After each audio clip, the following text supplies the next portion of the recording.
মই সাধাৰণতে কি বুলি কোৱা হয় যে এটা বিভাগৰ ব্যৰ্থতা, কিন্তু গুৱাহাটীত আপোনালোকে লক্ষ্য কৰিব মুখ্যমন্ত্ৰী মহোদয় নিজে গুৱাহাটী প্ৰতিনিধিত্ব কৰে আৰু তেখেতে যোৱা সময়ছোৱাত যেতিয়া শিলহাটু বিলখন উচ্ছেদ কৰিছিল তেতিয়া বোধকৰো কৈছিল যে গুৱাহাটীবাসীয়ে 6 মাহৰ ভিতৰতে বানমুক্ত অসম পাব। তাৰোপৰি তেখেতসকলে যেতিয়া মিউনিচিপালিটি গুৱাহাটী পৌৰ নিগমৰ নিৰ্বাচন হৈছিল সেই সময়ত কৈছিল বানমুক্ত গুৱাহাটী লাগে যদি বিজেপিক ভোট দিয়ক। আজি সেই নিৰ্বাচনৰ কিজানি 2-3 বছৰ হৈ গ'ল। তাৰপিছত গুৱাহাটী GMDA গুৱাহাটীৰ উন্নয়ন কৰ্তৃপক্ষ আছে, গুৱাহাটী পৌৰ নিগম আছে, গুৱাহাটী ডেভেলপমেণ্ট ডিপাৰ্টমেণ্ট আছে, জলসম্পদ বিভাগে গুৱাহাটীত কাম কৰে। তাৰপিছত এছিয়ান ডেভেলপমেণ্ট ৱৰ্ল্ড বেংকৰো কিবা কিবি প্ৰজেক্ট কৰে যিবিলাক আমাক নকয় কিন্তু তলে তলে কৰি থাকে। তাৰোপৰি এতিয়া নতুনকৈ গুৱাহাটী ইউটিলিটি ছাৰ্ভিচ নে কিবা বুলি আৰু এটা কৰিছে।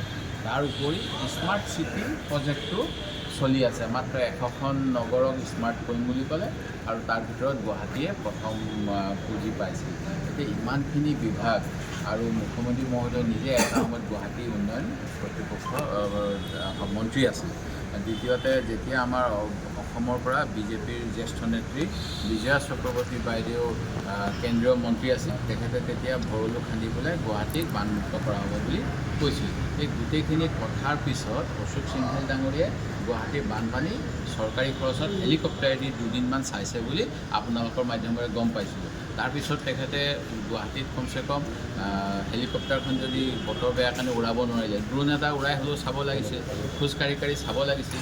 গুৱাহাটীত কালি বিজেপি দলৰ বিধায়িনী বৈঠক হৈছে বুলি তেখেতসকলে ইলেকশ্যনৰ সময়ত যেনেকৈ প্ৰতিটো বুথতে এজনকৈ বিধায়কক দায়িত্ব দিছিল যাতে গুৱাহাটীৰ ৰাইজে বিজেপি দলক কংগ্ৰেছক নাইকিয়া কৰি বিজেপিক ভোট দিয়ে, আৰু সেই গতিকে তেওঁলোকৰ সেইটো দায়িত্ব আছিল। যোৱাকালি তেখেতসকলৰ বৈঠকখন আধাতে সামৰি পেলাই প্ৰতিজন বিধায়কক ৰাইজৰ ওচৰলৈ গৈ ক'ত কি দুৰ্দশা হৈছে সেইখিনি জানিবলৈ আৰু কেনেকৈ সহায় কৰিব পাৰি তাৰ বাবে সন্মুখৰ পৰা নেতৃত্ব দিবলৈ অসম চৰকাৰৰ মন্ত্ৰী আৰু বিধায়কসকলক সাপেক্ষে পক্ষে লগাব লাগিছিল। যোৱাকালি এই ক্ষেত্ৰত বিফলতা দেখিছোঁ। অশোক সিংঘাল ডাঙৰীয়াৰ কোনো ঘামেই নাই এতিয়ালৈকে, এইটো অতি দুৰ্ভাগ্যজনক আৰু এয়া এটা চৰম বিফলতা। তেখেতসকলৰ ফ্লাইঅভাৰবিলাক বনাইছে, কিন্তু ফ্লাইঅভাৰখন যেনেকৈ কাজিৰঙাত লেফটেনেণ্ট জেনেৰেল SK সিনহা থাকোঁতে বোধ কৰোঁ গড় আৰু জীৱ জন্তুৰ আশ্ৰয় হ'বলৈ 18টামান ওখ ভেটি বনাইছিল। এতিয়া গুৱাহাটীবাসীৰ বাবে বানপানীৰ পৰা বাচিবলৈ ফ্লাইঅভাৰবিলাক ওখ ভেটি বুলি আমি অভিহিত কৰিব লাগিব নি? এইটো মোৰ অসমৰ চৰকাৰলৈ প্ৰশ্ন। আৰু খুব সোনকালেই কি কৰিব পাৰি তেখেতসকলে সকলো কথাতে IIT বিশেষজ্ঞক কয়। কামাখ্যাত কিবা এটা বনাই আছে ইলিগেলি, কৈছে IITৰ পৰা পৰামৰ্শ লওক, কিবা লওক। গুৱাহাটীৰ কাৰণে কাৰ কি পৰামৰ্শ লৈছে এই কথাখিনি চাওক। আমাৰ মুখ্যমন্ত্ৰী তৰুণ গগৈ ডাঙৰীয়া থাকোঁতেও গুৱাহাটীত যেতিয়া এনেকুৱা বানপানী হৈছিল আমি প্ৰশ্ন বানৰ সন্মুখীন হৈছিলোঁ, থকা হৈছিলোঁ, আৰু তেতিয়া আমি ছাৰক কৈছিলোঁ যে বেংককতো বানপানী হয় বুলি শুনিছোঁ, এইবিলাকৰ পৰা ষ্টাডি কৰিব লাগে। আৰু তেনেকৈ ধৰণে মই নিশ্চিত যোৱা সময়ছোৱাত এই বিজেপি চৰকাৰ অহাৰ পিছত আমাৰ বিষয়াসকলক প্ৰথম পৰ্যায়ত আপোনালোকৰ মনত পৰিব ছিংগাপুৰ ভ্ৰমণলৈ পঠাইছিলে, ক'ৰবাত পঠাইছিল কাম শিকিবলৈ। তেখেতসকলে সেই কামবিলাক শিকিলে নে প্ৰমোদ ভ্ৰমণ কৰিলে সেইটো এটা জবাবদিহিৰ এই সময়ত ৰাইজৰ টকাৰ প্ৰয়োজন হৈছে। আৰু গুৱাহাটীত যোৱাকালি মোৰ সতীৰ্থ কেইজনমান ৰাজীৱ ভৱনৰ পৰা ৰুক্মিণী গাঁও খুব সম্ভৱ 6 কিলোমিটাৰ, তেখেতসকলে ৰাতিপুৱা অফিচ বন্ধ কৰিছে কিজানি 3-4টা বজাত কালি বানপানী হোৱাৰ কাৰণে। আজি ৰাতিপুৱা 7টা বজাত ঘৰ পাইছিলে। তেখেতসকলে গাড়ীতে আৱদ্ধ হৈছিল আৰু তেওঁলোকৰ বাবে অসমৰ ডাইজাষ্টাৰ মেনেজমেণ্ট বিভাগটো আমি খুব ধুনীয়াকৈ কৰিছোঁ। তেওঁলোকে কিয় একো এটা পদক্ষেপ নল'লে?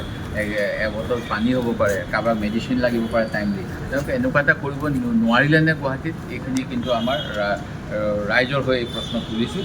আৰু যোৱাকালিৰ ঘটনাটো চৰকাৰৰ চৰম ব্যৰ্থতা বুলি মই মুখ্যমন্ত্ৰী গৰাকীয়ে ৰাতি ৰাতি ফেচবুক লাইভ আহে, সঁচাকৈ মই মানে বেছিকৈ পোষ্ট নকৰোঁ, কিন্তু কালি গুৱাহাটীৰ দুৰ্দশা দেখি মই এটা পোষ্ট কৰিছোঁ কি হ'ব বুলি। আৰু মুখ্যমন্ত্ৰী মহোদয়তো ৰাতি 12 বজাত তেখেতেতো 3-4 বজালৈকে কাম কৰে, তেখেতৰ অফিচটো 24 ঘণ্টা কাম কৰে। তাৰ মাজত অলপমান তেখেতে ৰাইজক আশ্বাসবাণী অভয়বাণী এটা দিব লাগিছিল যে মই কিবা কৰি আছোঁ, কিন্তু এইটো নিদিয়াটোৱে মানে তেওঁ যেন কাৰোবাক যেন প্ৰটেকশ্যন দিব বিচাৰিছে অশোক সিংঘাল ডাঙৰীয়াক, গুৱাহাটী উন্নয়ন মন্ত্ৰী গুৱাহাটীত আছে নাই মই নাজানো, তেওঁ মুখ্যমন্ত্ৰীয়ে কমচে কম অশোক সিংঘাল ডাঙৰীয়াক হ'লেও ফিল্ডত পঠাব লাগিছিল।